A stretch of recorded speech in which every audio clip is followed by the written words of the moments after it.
Cédric Noïlé a soif d'innovation.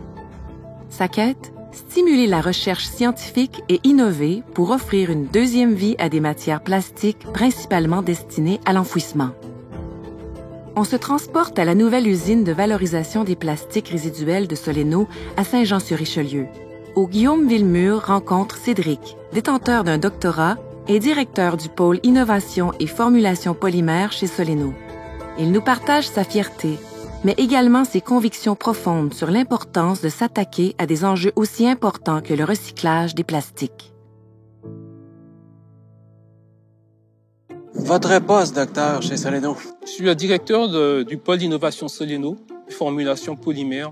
Donc, je gère le pôle Innovation Soleno pour la revalorisation des matières plastiques résiduelles, dont l'objectif premier est de détourner le maximum de matières plastiques de l'enfouissement. Et aussi, j'ai la responsabilité de composer les nouvelles formulations pour les tuyaux, surtout celles qui impliquent les matières recyclées. Donc, on fabrique toujours des tuyaux, mais toi, tu cherches des nouveaux ingrédients pour la fabrication des conduites, tout en respectant les normes qui sont appliquées. C'est ça le gros challenge, que oui, il faut réutiliser les matières qui sont actuellement enfouies sans faire aucune concession sur la qualité du produit final. Donc c'est tout là le challenge technologique et scientifique.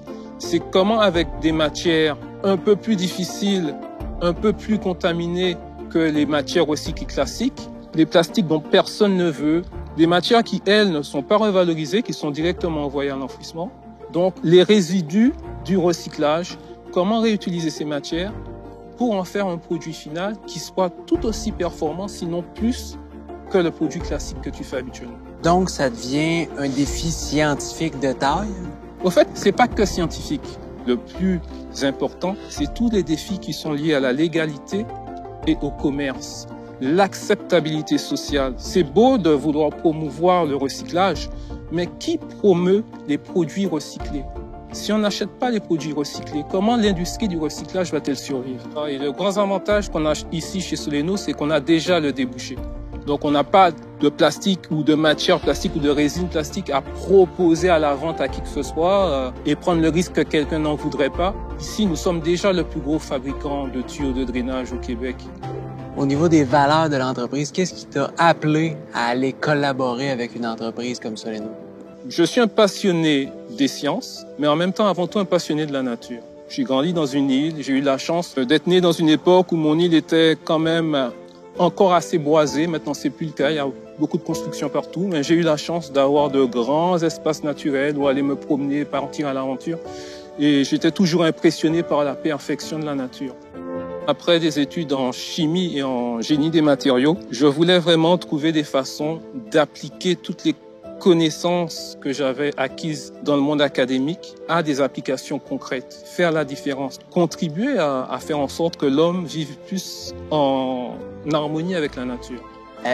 Moi, je viens de la campagne, puis à la campagne, que ce soit mes grands-pères, mes oncles, parents, puis ainsi de suite, on dirait que les déchets n'existaient pas.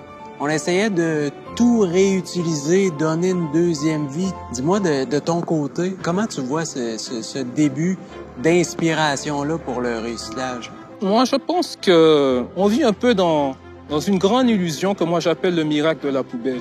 La poubelle, c'est un outil magique où tu peux y mettre tout ce que tu veux et chaque semaine, tout ce que tu y mets va disparaître de ta vie. Ça va s'évaporer. Tu vas pouvoir oublier ça pour le reste de ta vie et tout ça sans conséquence. Quand tu vis sur une petite île, ce miracle-là, tu découvres rapidement que c'est un grand mensonge. Parce qu'il n'y a pas de lieu suffisamment éloigné où tu peux stocker des déchets pour les oublier totalement. À un moment, tu vas devoir passer devant ce qu'on appelle en Martinique, pour faire joli, une déchetterie. Au fait, c'est des décharges à ciel ouvert. Et avant même de la voir, la puanteur te fait comprendre qu'il y a un problème. Que chaque année, tu es en train de concéder un peu plus de ton espace vital à tes déchets. Et qu'à un moment, l'île va appartenir aux déchets.